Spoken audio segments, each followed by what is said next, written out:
Kita punya orang tua yang sangat kita cintai.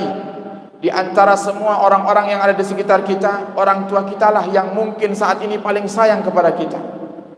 Coba kita tanyakan kepada mereka, di saat kita tersakiti, di saat kita mungkin tertusuk oleh duri, apakah rasa sakit yang kita rasakan sebab tertusuk oleh duri ini ada di hati mereka, orang tua kita? Atau mungkin kita sebagai orang tua, di saat anak kita terjatuh, apakah kita merasakan sakitnya itu dalam hati kita? Tidak. Dan inilah kehebatan cinta Nabi kita Muhammad sallallahu alaihi wasallam. Dan semua manusia itu pasti punya cita-cita. Semua manusia pasti punya angan-angan, termasuk Nabi kita Muhammad sallallahu alaihi wasallam.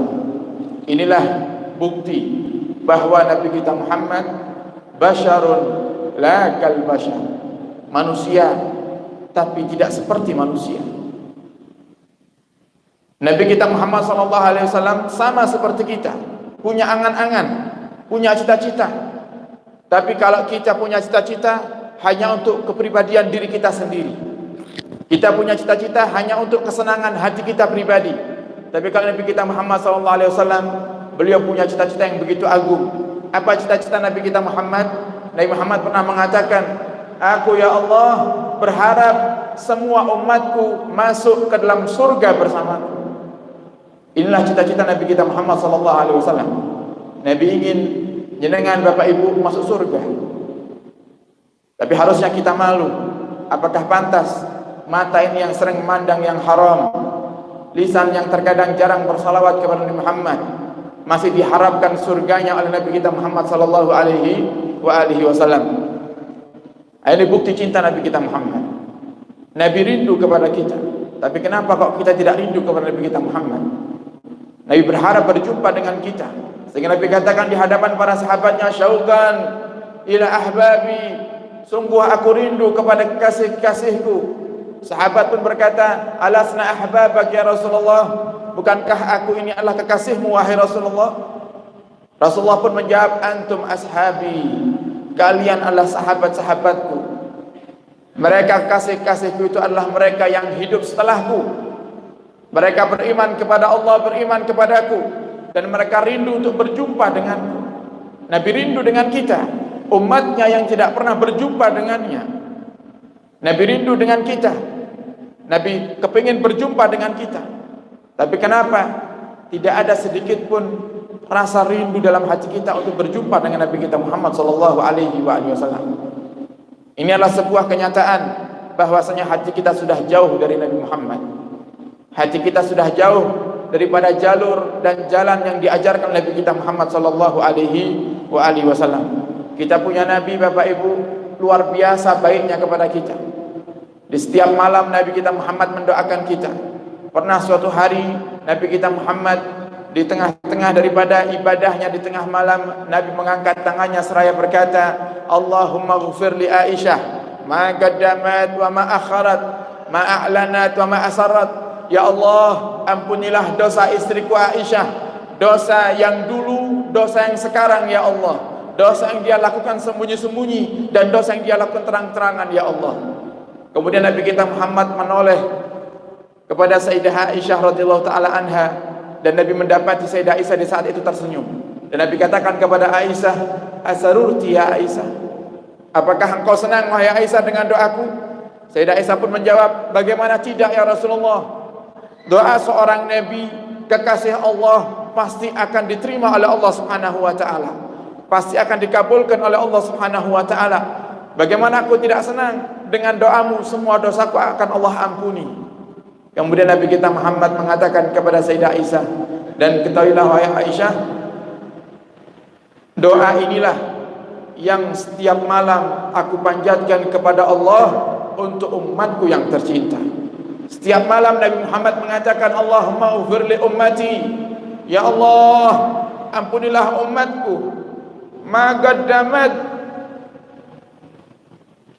dosa yang dulu dan dosa yang sekarang, dosa yang mereka lakukan terang-terangan dan dosa yang mereka lakukan diam-diam ya Allah. hingga detik ini doa ini tetap Allah berikan kepada kita. Yang dimaksud umat Nabi Muhammad tidak hanya para sahabat. Inilah keberuntungan kita umat Nabi Muhammad, yang hingga detik ini walaupun kita tidak pernah berjumpa dengan Nabi, tidak pernah melihat Nabi, Allah masih tetap memberikan kepada kita titel yang begitu luar biasa, yaitu umatnya Nabi Muhammad. Maka doa Nabi ini pun juga hingga detik ini kita dapatkan daripada Allah Subhanahu wa taala. Nabi doakan kita yang tiap hari kita bermaksiat kepada Allah. Mungkin ketika di majlis seperti ini kita bertobat, nanti maksiat lagi, tobat lagi, maksiat lagi. Di antara yang menyebabkan dosa-dosa kita diampuni oleh Allah, salah satunya adalah doa daripada Nabi kita Muhammad sallallahu alaihi wasallam. Maka sungguh sangat aneh Bapak Ibu jika kita tidak bisa mencintai Nabi kita Muhammad. Ini menunjukkan bagaimana kerasnya hati kita, yang ketika kita sudah diberikan kemuliaan yang begitu besar oleh Allah sebab Nabi Muhammad, tapi tidak ada balas budi daripada diri kita terhadap Nabi kita Muhammad sallallahu alaihi wasallam. Maka mari di akhir penghujung bulan Maulid ini kita bersungguh-sungguh untuk menumbuhkan cinta dalam hati kita kepada Sayyidina Muhammad. Hadirkan Sayyidina Muhammad dalam hidup kita. Dan di antara daripada tanda dan bukti cinta kepada Nabi adalah yang pertama dengan mengikuti sunnah-sunnahnya,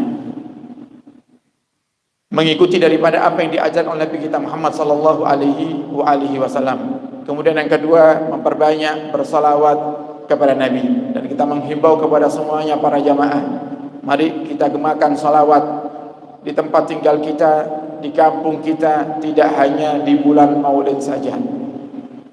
Ayo kita perbanyak majelis-majelis Maulid, majelis-majelis salawat, yang dengan kita duduk di majelis Maulid dan majelis salawat, disitulah Allah akan memberikan semua solusi daripada semua masalah-masalah kehidupan kita. Al-Habib Ali bin Muhammad Al-Habsyi beliau mengatakan, "Masyi kama majma'il maulid yujallil qurub." Tidak ada majelis yang seperti majelis Maulid, yang siapa yang punya masalah datang ke majelis Maulid, Allah akan berikan solusi kepada mereka. Dawakat taubatak, di majelis Maulid itulah tempat yang paling tepat untuk engkau bertobat kepada Allah Subhanahu wa taala. Idza batatub, jika kalian memang ingin bertobat kepadanya. Majelis Maulid majelis yang luar biasa. Karena daripada kebiasaan kita di Indonesia, majelis Maulid tidak hanya kita bersolawat, tapi kita juga diajak untuk belajar bersama. Kita diajak untuk mengaji, sehingga majelis Maulid bisa dikatakan majelis yang paling sempurna, karena semuanya di situ adalah kemuliaan yang dibaca, kemudian ilmu yang diajarkan bisa bermanfaat untuk kehidupan kita baik di dunia ataupun di akhirat.